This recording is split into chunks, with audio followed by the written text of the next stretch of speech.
Well, I'm gonna go check out one more part of this park here. It's this tiny little pond on the far south end of the park. Kind of difficult to get to. About 5 or 6 years ago, Sandy O'Brien went back there to spray some of the phragmites, and I haven't been back there since, so I'm really curious to see what it's gonna look like.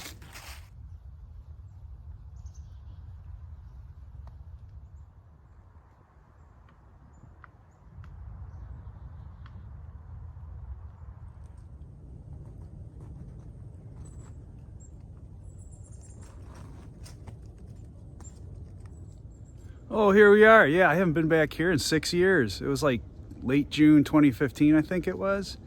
So the phragmites are gone. That's a good thing. The bad thing is it seems like the tires have multiplied. So hey, any Miller people want to like do a volunteer cleanup? Get in touch. Let's fix this place up. You can probably just see the little phragmites stalks there, the dead stalks, so you can get a sense of just how clogged this was. What's significant about this little puddle though is it's in this little puddle. It was the first time I ever got into a kayak. So for me and Sandy to actually reach the phragmites, and I should say for Sandy to be able to reach the phragmites, because I'm not messing around with chemicals, I don't have the training for that. But we had to use a kayak. So Pat Bittner, awesome neighbor, great photographer, he was so kind to lend us that. And yeah, we got out here, and after the job was done, Sandy was like, hey, do you want to get in the kayak? And I was like, yeah, definitely. And instantaneously I thought, this is about the most relaxing thing I've ever done. So that's when I think I got the bug. And what's super awesome cool, I actually made a video that day. Check it out. Oh, content warning, my hair's really short there. All right. Yeah, I may want to try it out when you're done.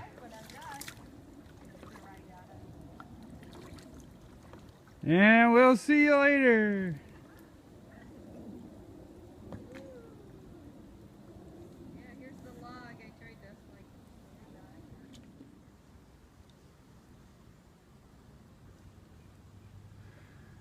So this is a little hidden pond on the just outside of the southeast corner of Marquette Park,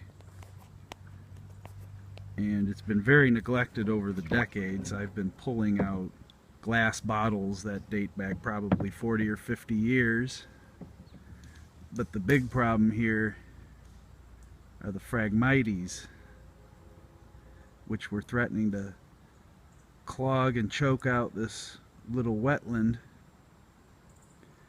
which would mean it'd no longer be a habitat for frogs, insects, birds, and other things that keep the cycles moving. So yeah, I've been out here with Sandy O'Brien, who has her own little business, Eco Realm, that has been taking care of this park and a few other areas in Gary. And I am currently in the middle of the pond in this lovely kayak. Here we go. That was graciously lent to us by Pat Bittner. Thank you, Pat. And frankly, I'm having the time of my life out here. I'm very relaxed. My blood pressure is probably very low, and I could stay out here all day. And I think I'm going to have to get my own little watercraft, because this is a hell of a lot of fun. And it's also great to be getting these little beautiful natural areas in Gary cleaned up.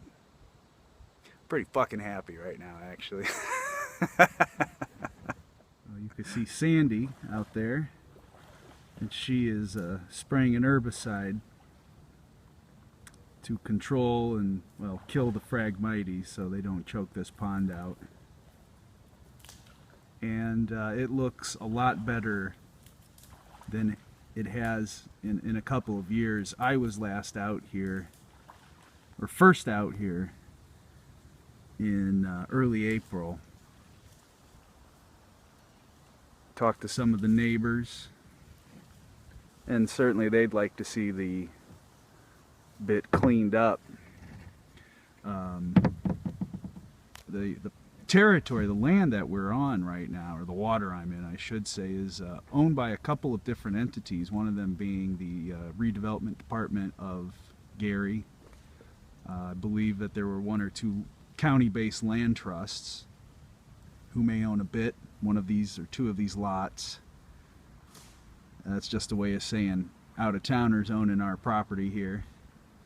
And there was also, I noticed one of the parcels was owned by a woman in out of state who I believe is deceased.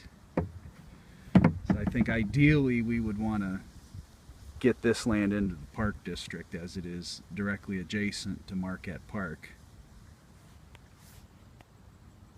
which is right over there.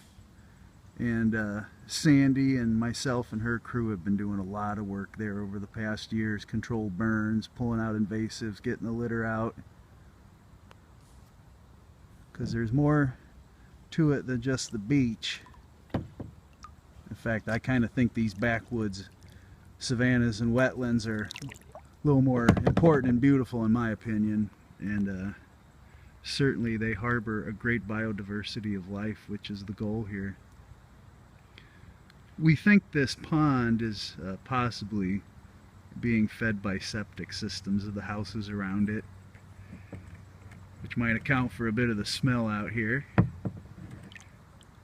And I did splash a little bit and get some on me, which is pretty gross. But otherwise, it's gorgeous back here. And I'd like to stay as long as the sun is out. But I gotta go get my litter picked up. Pond goes back into that clearing that you could see. I have no idea how deep it is. I don't think it's too deep, but it's inaccessible due to all these fallen trees. There's a lot of nice colorful oaks in front you could see here, as well as these dumbass cottonwood trees that, yeah, they look kind of pretty right now, dead like that, but lots of allergies, and they drop leaves so quick, make you think about the fall while the summer's still here. Speaking of, today's a beautiful fall day. The pond is deeper than we think.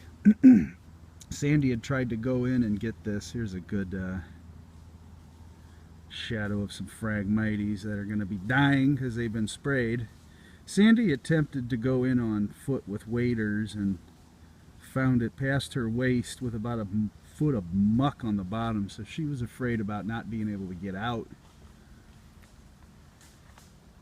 Well, that's why I was here, to help out. And yeah, we're all good. Well, normally I'd track my way through the woods, but there's some steep dunes up there. Ooh, there's a deer, another deer.